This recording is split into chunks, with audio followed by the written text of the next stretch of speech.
Hi class, let's take a few minutes and go over modules. When you log into your course in Canvas, you'll be on your home page. We've already discussed how to go through your syllabus, how to read the documentation there, and now you will be ready to select modules in order to begin your coursework. The first module you'll see is the Getting Started module. There are several documents located in this module. You do need to work through each one, read through each one. I can see as students progress on this module, as you read through these, it's going to give me a message and it will tell me that you've worked your way through all of these. Welcome to HIS202. This is required student reading. It's going to, again, introduce you to the overall course, navigation tools, and again, it may be some duplication, but I think it's valuable to you as a student and for your success in the class. The next up is Instructor Bio. That's some fascinating reading. Next, Course Expectations, Resources, and more. Computer Issues. Every semester, someone is going to have a computer issue. Take a look at these. Computer problems, select this link for help.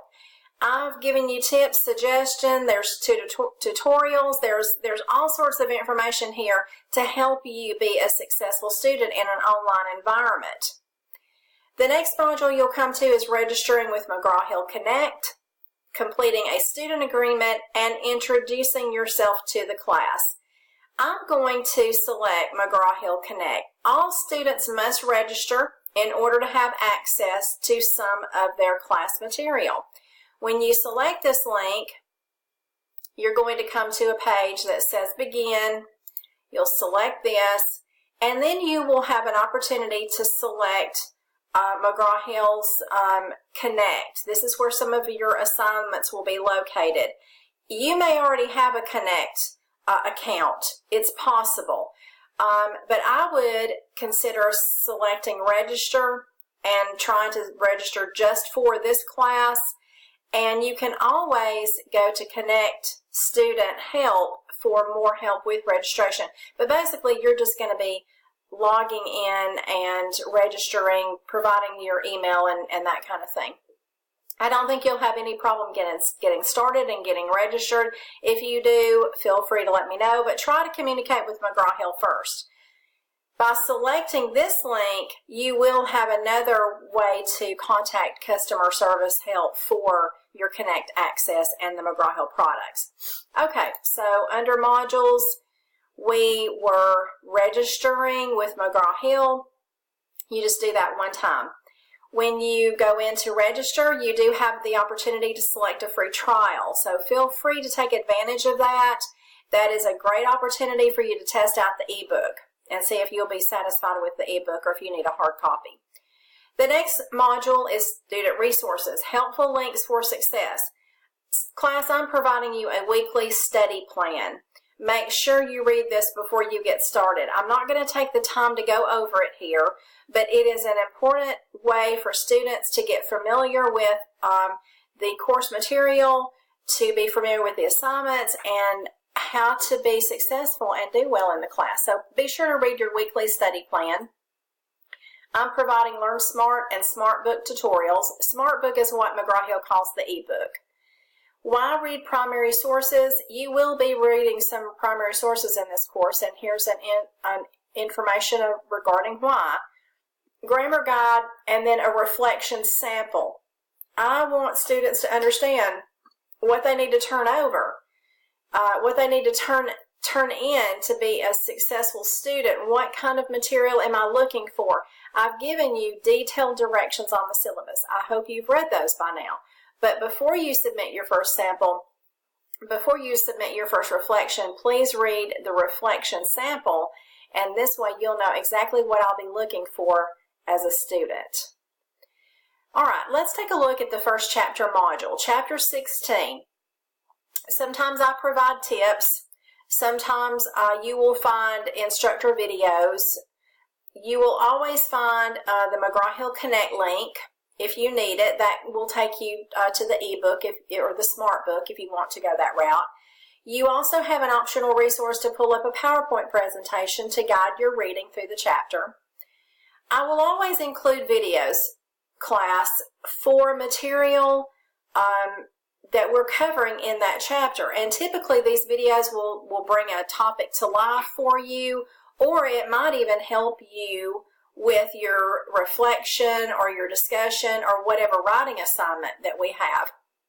This time I'm giving you the westward expansion video for optional further study.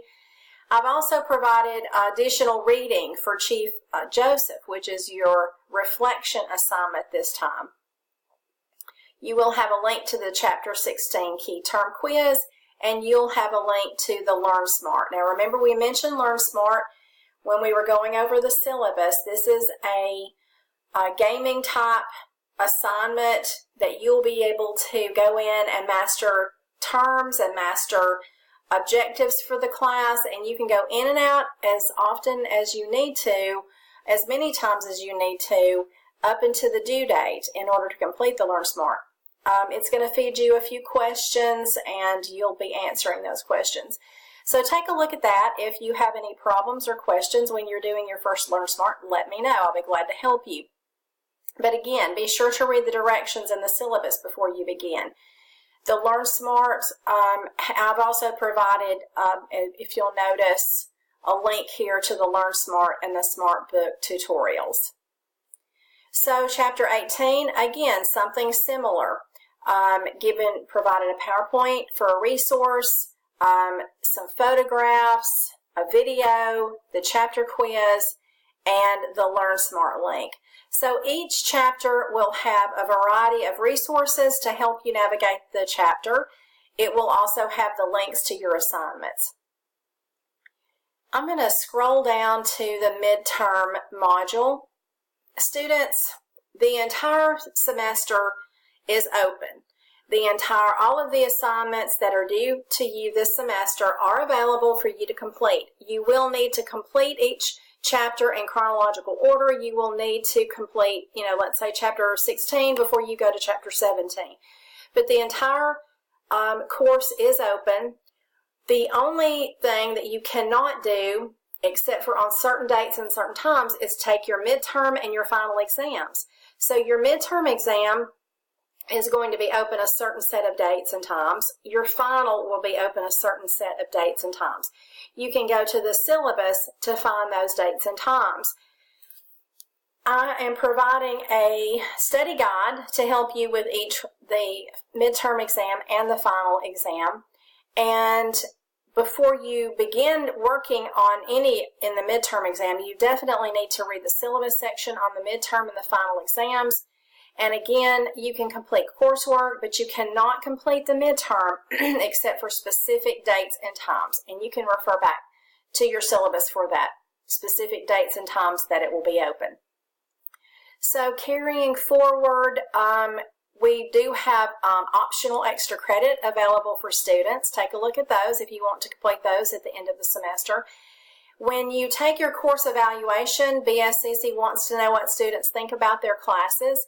If you'll take a screenshot of your completion of that survey and submit it, I'll give you extra credit for that.